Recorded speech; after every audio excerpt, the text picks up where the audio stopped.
이제 박찬일 씨께서 정의당에서 밖에서 보는 거와는 다르게 상당히 좀 상처도 마음의 상처도 많이 입으시고 뜻밖의 그런 경험들을 많이 하셨던 걸로 알고 있는데 그냥 잘 모르는 일반 국민들이 보기에도 가장 극단적으로 황당한 사례가 저는 류호정 의원 사례라고 보여져요.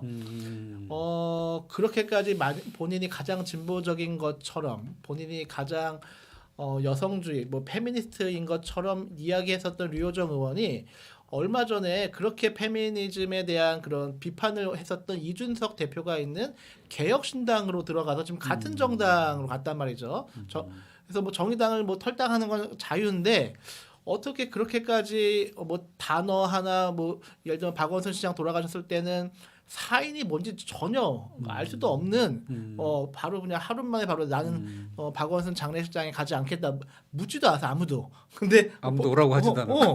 본인 그래서 완전 사람을 낙인 찍고 규정하는 대표적 사례가 류호정 의원이었는데 그랬던 그가 반페미니스트적인 그런 언행을 했었던 이준석 대표가 있는 그런 개혁신당에 가는 거를 이거는 일반 국민들도 도저히 이게 무슨 상황이지? 라고 생각을 하고 있는데 누구보다 우리 박장렬 씨는 그 한가운데 있었기 때문에 좀 감회가 남다르실 것 같아요. 어떻게 보셨어요? 일단 뭐 그분의 행보에 대해서는 뭐 시민들이 평가하실 거라 생각하고 있고 제가 뭐 그분을 구체적으로 언급하고 싶은 마음은 없고요.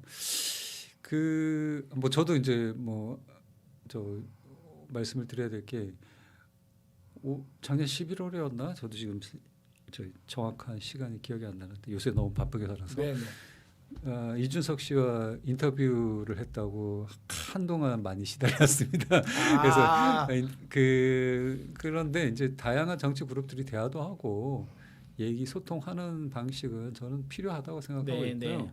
그래서 지금 윤석열 대통령이 아니 범죄 혐의자하고는 대화 안 해. 이래서 지금 네. 정치적 대립 구도가 네, 더 네. 심한 것도 네. 있지 않습니까? 그래서 그 점에서 이제 오해를 많이 하시는 분들이 음, 계시는데 좀 이해를 구하는 말씀을 드리겠고 진영을 뭐 바꿀 수도 있죠. 자기 네. 신념이 바뀌면. 근데 이제 정치인에게 제일 중요한 거는 음, 아까도 가치 지향이 사회가 좀 바람직하지 않느냐. 네. 가치를 인정해주고 그게 음, 지켜야 될 값어치가 있다 그러면 음, 지속적으로 우리가 해저하고 음, 또 뭐 명문화해 나가면서 발전시켜 음, 나가는 그런 게 참 중요한 것 같다. 그게 없다 보니 우리 음, 사회가 여러 문제를 이렇게 발생시키고 음, 반복하고 있는 것 같다라고 제가 이제 제 생각을 말씀을 드렸는데 정치인의 이제 태도나 신념 이런 것도 마찬가지인 것 같아요. 그게 왔다 갔다 하면 네. 그건 결국은 어떤 자리의 욕심 음, 혹은 직업 정치인 혹은 음, 어떤 뭐 옷을 입기 위한 음, 그런 활동일 뿐이지 음, 어, 제가 생각하고 있는 정치적 그 행동, 삶의 음, 모습은 저는 아니라고 생각하거든요. 네. 그래서 그런 부분에서는 저는 동의할 수 없는 행동인 네. 것 같고 제가 이제 그분 때문에 박원순 시장님 제가 이제 조문을 갔었거든요. 근데 네. 그때는 뭐 제가 정의당 뭐 무슨 비례 후보로 나오긴 했지만 이미 네. 낙선했고 아무런 권력도 없는 음, 시민의 입장에서 또 음, 저는 이제 박원순 시장의 과오를 떠나서 음, 저는 개인적으로 네.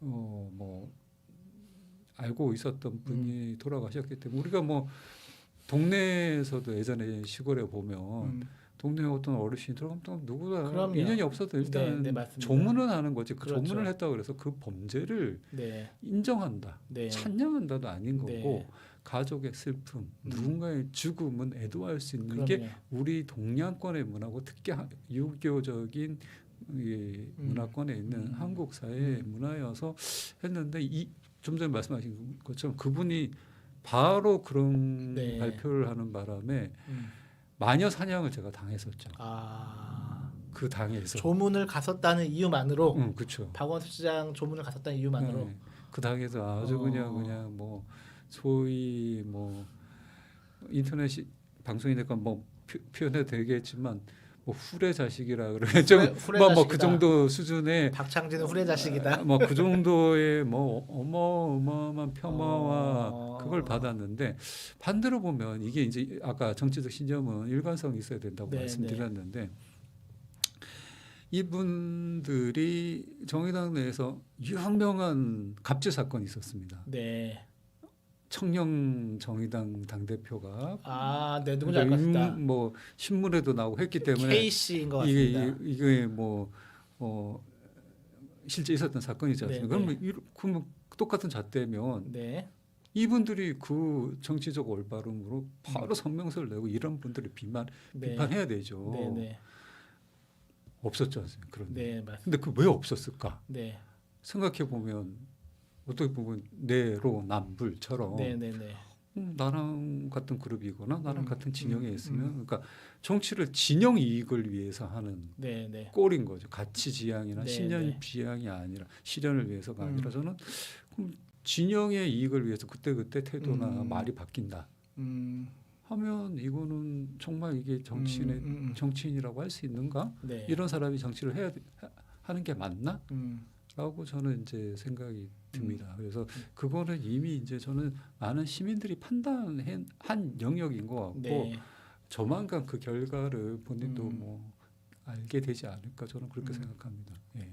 그 현명한 시민들이 판단해 주실 거라고 믿습니다. 아까 그 네. 대중 정치라는 그 한 단어 속에 지금 저희가 나누고 있는 많은 대화들의 어떤 포인트가 제일 잡히고 있는 것 같아요. 방금 말씀하셨듯이 한 가지 사례만 좀 더 좀 짚어보자면 정의당 관련돼서 당시 그 청년 정의당 그 대표였던 K 씨, 그분이 되게 좀 더 그 당시에 주목받지 못했지만 지금에 돌아보면 되게 좀 심각할 수 있는 발언 중에 뭐가 있었냐면 당시 이제 그 대선을 앞두고 그 김건희 여사 줄리 의혹이 당시 이제 사회적으로 막 이슈가 될 때였는데 그분은 줄리 의혹은 여성의 사생활 문제다라고 딱 선을 그었었어요.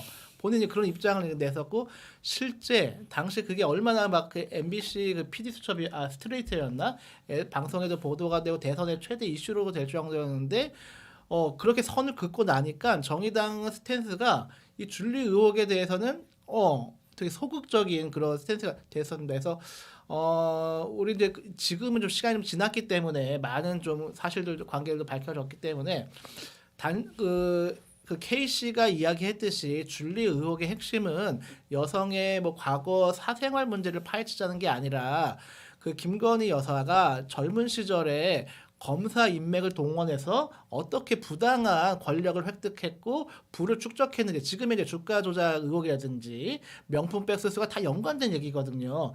그 시초가 이제 줄리 의혹의 시초였던 건데 그것을 그 당시 이제 말씀처럼 정치적 올바름 영어로 PC주의라고 하는데 그걸 여성의 사생활 문제를 한번 딱 선을 그어 놓으면 아무도 그거에 대해서 입을 열 수가 없는 그런 거였단 말이죠. 아마 그 한가운데도 같이 계셨을 텐데 좀 어땠습니까? 그게 뭐 아까 말씀드린 문화혁명 시기의 중국하고 똑같은 거죠. 그래서 중국 역사를 그러니까 현대사를 제가 뭐 관련된 책을 몇 권 읽어봤었는데 중국에서도 이제 현명한 학자들은 또 이제 현재 공산당의 눈치를 뭐 그렇게 심하게 보지 않는 학자들은 문화혁명을 그렇게 평가하거든요. 지금 네. 말씀하신 것처럼 잘못된 통제, 네. 잘못된 어떤 그것도 진영인 거죠. 네. 어떤 진영이 그 문화혁명이라는 걸 통해서 통제를 하고 싶었고 자신들의 이익을 추구하기 위한 방편으로 삼은 거잖아요.